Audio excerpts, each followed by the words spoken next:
ابراہیم ادم رحمۃ اللہ علیہ ایک بزرگ بادشاہ گزرے ہیں، پھر بعد میں یہ اللہ کے اولیاء میں شامل ہو گئے۔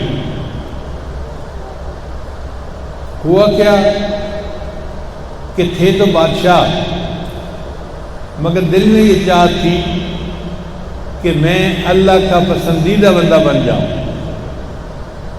مجھے اللہ مل جائے۔ ایک رات اپنے کمرے میں سوئے ہوئے تھے، ان کو یوں لگا جیسے چھت کے اوپر کوئی چل رہا ہے۔ پہلے زمانے میں لکڑی کے شہتیر ہوتے تھے، بالے ہوتے تھے اور سرکنڈے کی چھت ہوتی تھی۔ ان چھتوں پہ جب کوئی چلتا تھا نا تو نیچے سونے والے کو اس کے قدموں کی آواز سنائی دیتی تھی، پتہ چلتا تھا کہ چھت کے اوپر کوئی چل رہا ہے۔ آج کل تو کنکریٹ کی چھتیں ہوتی ہیں، پتہ ہی نہیں چلتا اوپر کیا ہو رہا ہے کیا نہیں ہو رہا۔ تو ان کو جب آواز آئی کوئی چلنے کی تو یہ کمرے سے باہر نکلے اور انہوں نے آواز لگائی، کون ہے جو میرے مکان کی چھت پہ چل رہا ہے؟ تو آواز آئی کہ میں تمہارا دوست ہوں۔ پوچھا رات کے وقت کیا کر رہے ہو؟ اس نے کہا اپنا اونٹ تلاش کر رہا ہوں۔ تو ابراہیم ادم بڑے حیران ہوئے، بادشاہ کے محل کی چھت پر رات کے وقت اونٹ ڈھونڈتے پھرتے ہو؟ اس نے کہا یہ اتنے تعجب والی بات نہیں ہے، جتنے تعجب والی بات یہ ہے کہ تم شاہی کی زندگی گزار رہے ہو اور اسی دنیا میں رہتے ہوئے تم اللہ کو ڈھونڈتے پھر رہے ہو۔ اوپر جا کے دیکھا تو کوئی تھا نہیں۔ اللہ نے تو ان کی زندگی بدلنی تھی نا، تو دل پہ ان کے چوٹ پڑی کہ مجھے اگر اللہ کو پانا ہے تو اپنی زندگی کو بدلنا پڑے گا۔ پھر ایک اور واقعہ پیش آیا۔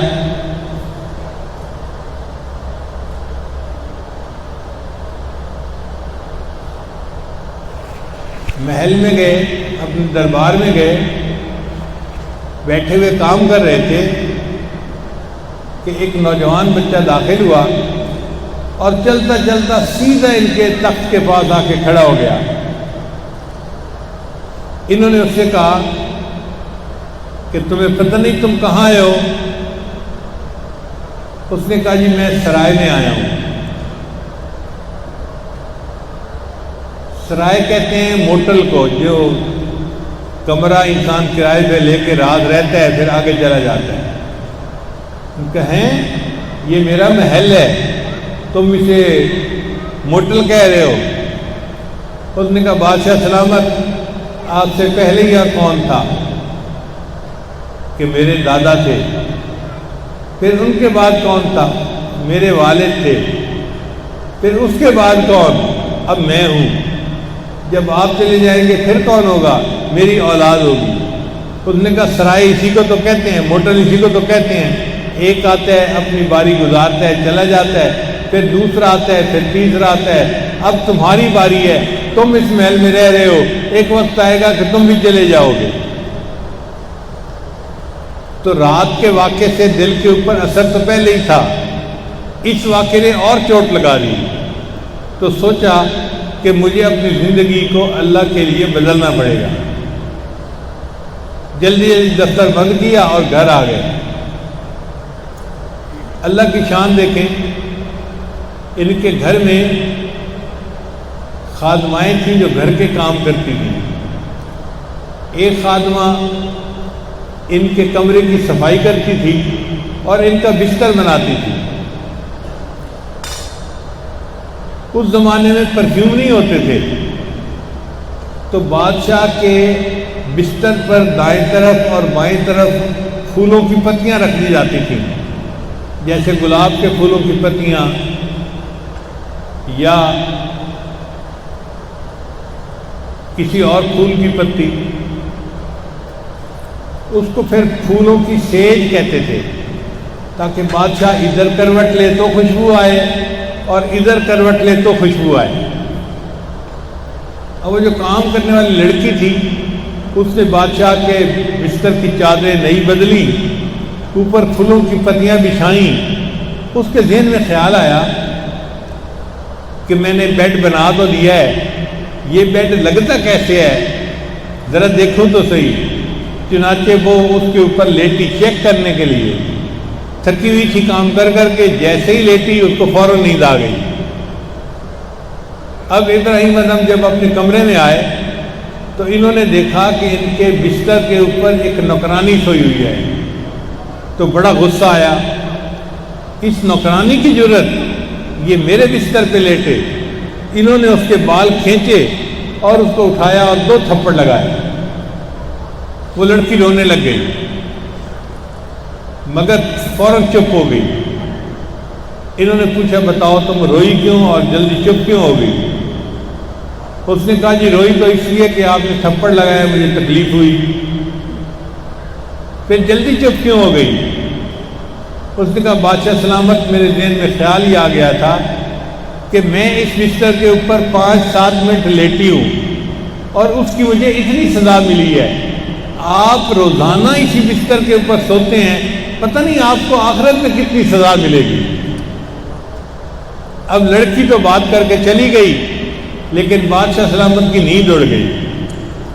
سوچتے رہے میں دنیا کی نعمتوں میں پل رہا ہوں، مجھے حساب تو دینا ہی پڑے گا۔ چنانچہ فیصلہ کیا کہ میں اس بادشاہی کو چھوڑ دوں گا اور اللہ والا بننے کی کوشش کروں گا۔ چنانچہ اگلے دن یہ وہاں سے ایک ایسی بستی میں چلے گئے جہاں علماء رہتے تھے، اور وہاں جا کر توبہ کی اور فقیری کی زندگی اختیار کر لی۔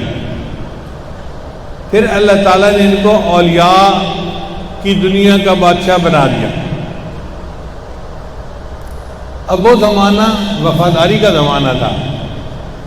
جب بادشاہ چلا گیا تو پوری کی پوری جو رعایا تھی وہ پریشان تھی کہ بادشاہ سلامت کہاں غائب ہو گئے۔ انہوں نے وزیر کو کہا کہ جی آپ جائیں اور بادشاہ صاحب کو تلاش کر کے لائیں۔ اس میں 1 سال لگا وزیر کو تلاش کرنے میں۔ کتابوں میں لکھا ہے ابراہیم ادم رحمۃ اللہ نے فقیروں والی گدڑی پہنی ہوئی تھی اور دریا کے کنارے بیٹھے اپنی گدڑی کو سی رہے تھے۔ سوئی دھاگے سے انسان پھٹے کپڑے کو سیتا ہے نا، جیسے یہ اپنے کپڑے کو سی رہے تھے۔ تو اس وقت میں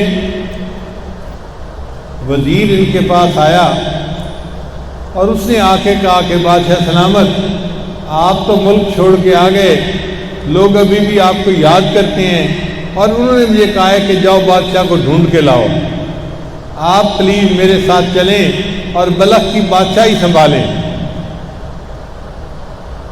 تو ابراہیم ادم رحمۃ اللہ نے اس کی بات سنی تو وہ جو ہاتھ میں سوئی تھی نا وہ دریا کے اندر ڈال دی۔ اب سوئی دریا کے اندر ڈالی تو وزیر حیران کہ یہ کیا معاملہ ہے۔ پھر تھوڑی دیر بعد ابراہیم ادم رحمۃ اللہ علیہ نے مچھلیوں کو حکم دیا مچھلیوں میری سوئی مجھے واپس کرو۔ چنانچہ ایک مچھلی کے منہ میں وہ سوئی تھی، وہ پانی کی سطح پر آئی اور اس نے وہ سوئی ابراہیم ادم کو پکڑا دی۔